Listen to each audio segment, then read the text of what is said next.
Hello, my name is Briley, and I want to talk to you today about curing cancer, right? So that's a statement that just a few years ago would have been entirely hyperbolic for somebody to make, but there has been so much advancement in the last few years that now it's actually something that we can talk about, and it's something that we can execute on. So what I'm going to talk about today is something that, there are two promises that I can make. One is that even if you're in the oncology space, even if you're familiar with this area and you know all about ADCs and LNPs and immunotechnology, that you've never heard of anything like this before.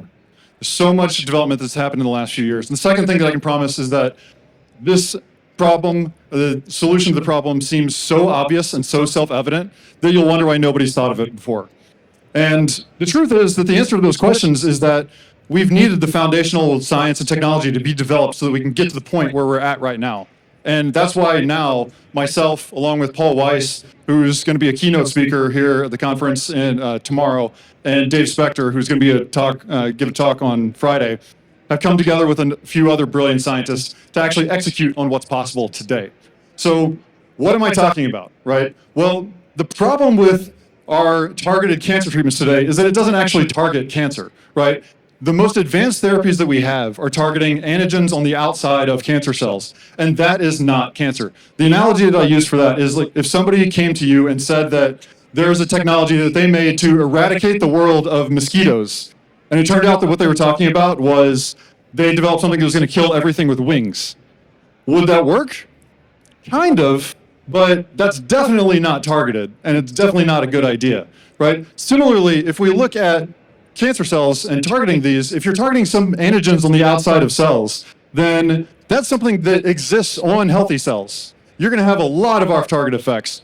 What we need to do, if we think about our chemotherapy 1.0 being typical chemotherapy and 2.0 being these antigen-targeted therapies or immunotherapy, then what does 3.0 look like? 3.0 actually recognizes that fundamentally cancer is a genetic disorder, right? And so if you want to develop the future of chemotherapy, the future of targeting cancer cells, what you have to do are three things. First, you have to get inside cells because that's where the changes are. And not just get inside cancer cells. You have to get in all cells because you don't know that it's cancer until you're on the inside. So you have to get inside cells. Then you have to recognize that it's cancer based on the definition of cancer, gene expression. And then once you recognize that, you have to release a drug that can kill those cancer cells. Right? And so that's exactly what we've developed. This is founded on this technology of nanoparticle oligoarrays. This is step one, showing that, so this nanoparticle construct is based on the idea that function follows form. That's all of what nanotechnology is founded on. So if you take DNA and you treat cells, nothing happens. If you take DNA and you template it on a nanoparticle, now suddenly it has a tremendously different set of functions. So when we put it on this nanoparticle, now they can actually get inside cells. So step one, we can get inside and there's no immune response, there's no cytotoxicity. Now we can actually do something on the inside of cells, right?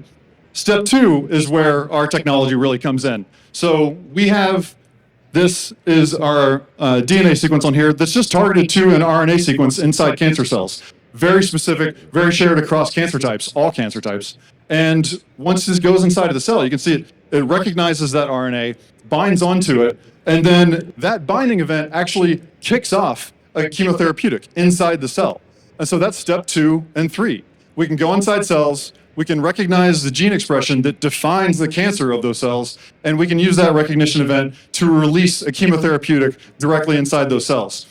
If that gene isn't expressed, nothing happens. It passes completely harmlessly through those healthy cells, reducing your off-target effects that would typically be seen with any other targeted chemotherapeutic, right?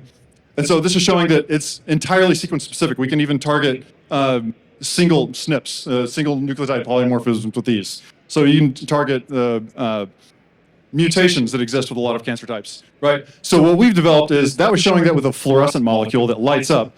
What we've developed is the chemistry to attach chemotherapeutics to DNA, so now we can do this with drugs. So now we have a therapeutic that we can actually treat people with that will, in circulation, get inside all the cells, and then go inside, pass through healthy cells without affecting them. And same thing when it gets to your liver, your kidneys, doesn't release those drugs. There's no toxicity there.